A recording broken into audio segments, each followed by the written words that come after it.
Shalom, kita melanjutkan lagi membaca Alkitab. Sekarang kita sudah sampai Imamat 15. Ketidaktakhiran pada laki-laki dan perempuan. Tuhan berfirman kepada Musa dan Harun, "Berbicaralah kepada orang Israel dan katakan kepada mereka, apabila aurat seorang laki-laki mengeluarkan lelehan, maka najislah ia karena lelehannya itu. Beginilah kenajisannya. Berhubung dengan lelehannya itu, bila auratnya membiarkan lelehan itu mengalir, atau bila auratnya menahannya sehingga tidak mengeluarkan lelehan, maka itulah kenajisannya. Setiap tempat tidur yang ditiduri orang yang mengeluarkan lelehan itu menjadi najis, dan setiap barang yang didudukinya menjadi najis juga. Setiap orang yang kena kepada tempat tidurnya haruslah mencuci pakaiannya, membasuh tubuhnya dengan air, dan ia menjadi najis sampai matahari terbenam. Siapa yang duduk di atas bara yang telah diduduki oleh orang yang demikian haruslah mencuci pakaiannya, membasuh tubuhnya dengan air, dan ia menjadi najis sampai matahari terbenam. Siapa yang kena kepada tubuh orang yang demikian haruslah mencuci pakaiannya, membasuh tubuhnya dengan air, dan ia menjadi najis sampai matahari terbenam. Apabila orang yang demikian meludahi orang yang tahir, haruslah orang itu mencuci pakaiannya, membasuh tubuhnya dengan air, dan ia menjadi najis sampai matahari terbenam. Dan setiap pelana yang diduduki orang yang demikian menjadi najis. Setiap orang yang kena kepada sesuatu bekas tempat orang tadi menjadi najis sampai matahari terbenam. Siapa yang mengangkatnya haruslah mencuci pakaiannya, membasuh tubuhnya dengan air, dan ia menjadi najis sampai matahari terbenam. Dan setiap orang yang kena pada orang yang demikian sedang orang ini tidak mencuci tangan dahulu dengan air, haruslah mencuci pakaiannya, membasuh tubuhnya dengan air, dan ia menjadi najis sampai matahari terbenam. Kalau orang itu kena pada belanga tanah,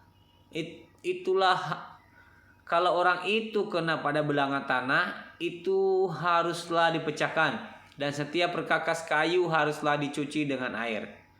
Apabila orang yang demikian sudah bersih dari lelehannya, ia harus menghitung 7 hari lagi untuk dapat menyatakan tahir.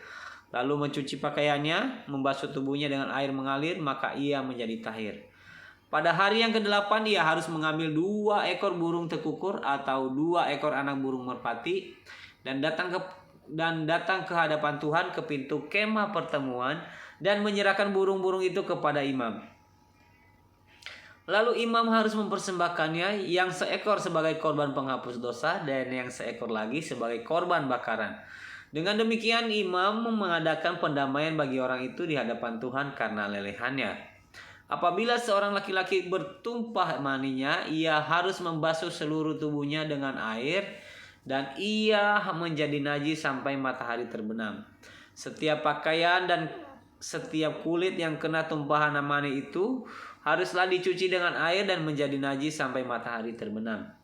Juga seorang perempuan, kalau seorang laki-laki tidur dengan dia dengan ada tumpahan mani, maka keduanya harus membasuh tubuhnya dengan air dan mereka menjadi najis sampai matahari terbenam. Apabila seseorang perempuan mengeluarkan lelehan dan lelehannya itu adalah darah dari auratnya, ia harus 7 hari lamanya dalam cemar kainnya, dan setiap orang yang kena kepadanya menjadi najis sampai matahari terbenam. Segala sesuatu yang ditidurinya selama ia cemar kain menjadi najis, dan segala sesuatu yang didudukinya menjadi najis juga. Setiap orang yang kena kepada tempat tidur perempuan itu haruslah mencuci pakaiannya, membasuh tubuhnya dengan air, dan ia menjadi najis sampai matahari terbenam.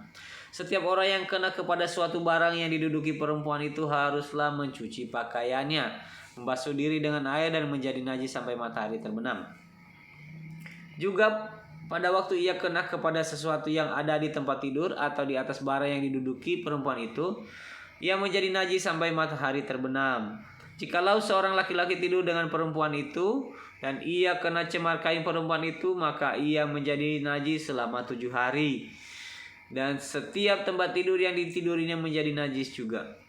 Apabila seseorang perempuan berhari-hari lamanya mengeluarkan lelehan, yakni lelehan darah yang bukan pada waktu cemar kainnya, atau apabila ia mengeluarkan lelehan lebih lama dari waktu cemar kainnya, maka selama lelehannya yang najis itu perempuan itu adalah seperti pada hari-hari cemar kainnya, yakni ia najis. Setiap tempat tidur yang ditidurinya selama ia mengeluarkan lelehan haruslah baginya seperti tempat tidur pada waktu cemar kainnya, dan setiap barang yang didudukinya menjadi najis sama seperti kenajisan cemar kainnya. Setiap orang yang kena kepada barang-barang itu menjadi najis, dan ia harus mencuci pakaiannya, membasuh tubuhnya dengan air, dan ia menjadi najis sampai matahari terbenam. Tetapi jikalau perempuan itu sudah tahir dari lelehannya, ia harus menghitung 7 hari lagi. Sesudah itu barulah ia menjadi tahir. Pada hari yang ke-8 ia harus mengambil 2 ekor burung tekukur atau 2 ekor anak burung merpati dan membawanya kepada imam ke pintu kemah pertemuan.